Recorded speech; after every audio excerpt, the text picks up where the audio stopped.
درانه کتونکو السلام علیکم. زه محمد سلمان همدرد د حق غږ پښتو چینل خبري لنډیز کې ستاسو کوربه اوس تاسو پام را اړوم د مهمو خبرونو لنډیز ته. چین د کورونا وایرس ریښو موندلو لپاره د روغتیا نړیوال سازمان د پلټونو پلان رد کړ. د چین د عامه روغتیا مرستیال وزیر ژینګ یکسینګ ویلي دا پلان ساده او ساينس سپکاوی دی. د چین حکومت د روغتیا نړیوال سازمان د هغه پلان راتلونکي پړاوونه رد کړي دي چې د کورونا وایرس د ریښو او لاملونو موندلو لپاره چمتو شوي وو. د تاجکستان ولسمشر امام علي رحمان په امر فوق العاده امنیتي اظهارات نیول شوي دي.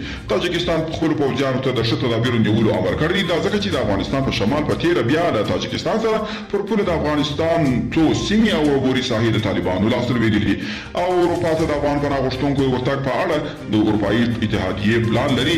اروپایي اتحادیې د افغان پناه غوښتونکو ورتګ د مخنیوي لپاره افغانستان او ګاونډي هیوادونو ته د مرستې ورکولو لپاره پر یو پلان کار کوي او په کندهار کې د اختر په ورځو کې امریکا د افغان ځواکونو په ملاتړ پر طالبانو هوایي بریدونه کړي.